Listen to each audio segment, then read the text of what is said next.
Баршаңызға сәлем. Бүгін бізде 119-шы сабақ өзіңді тексер. Бірінші жаттығу өлеңді жатқа жаз. Төскейден жел еседі, төбемнен бұлт көшеді. Туған жерім мен үшін көк майсасын төседі. Авторы Есентай Ерботин екен. Енді етістіктерді қай сөзбен байланысып тұрғанын сызбамен көрсет дейді.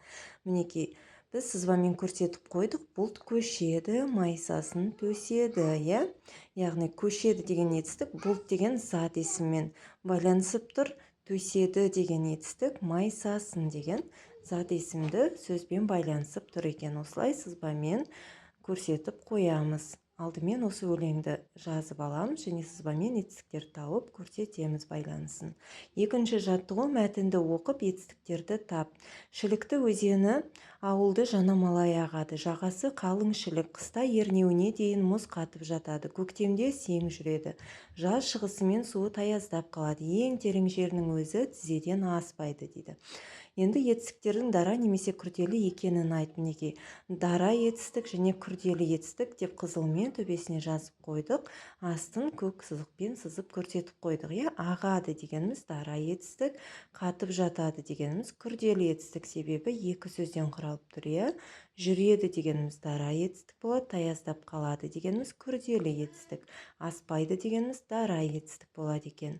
Келесі үшінші жаттығу суреттегі зат атауларын олардың қимылын білдіретін сөздермен сәйкестендір дейді. Ең бірінші гүл тұр, гүл өседі. Одан кейін екінші сурет қауын, қауын піседі дейміз. Одан жапырақ, жапырақ түседі. Сәйкестендіріп жазатын болсақ, гүл өседі, қауын піседі, жапырақ түседі деген осындай біз қимылды білдіретін сөздермен байланыстырып жазып алдық. Төртінші жаттығу сын есімі бар бағандағы сөйлемдерді көшіріп жаз дейді.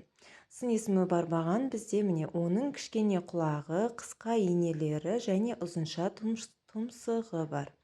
Осыны көшіріп жазып аламыз осы сөйлемді. Енді бұл не дейді? Бұл бізде кірпі.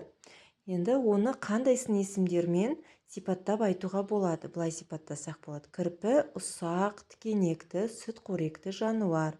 Оның денесі қалың және өткір тікенектермен жабылған. Бұл оны жаулардан қорғайды. Сын есімдердің астын сызып, кірпіні осылай сипаттап жазамыз. Осымен біздің бүгінгі сабағымыз аяқталды. Каналға тіркелмеген болсақ, тіркеліп алайық. Келесі сабаққа дейін сау болыңыздар.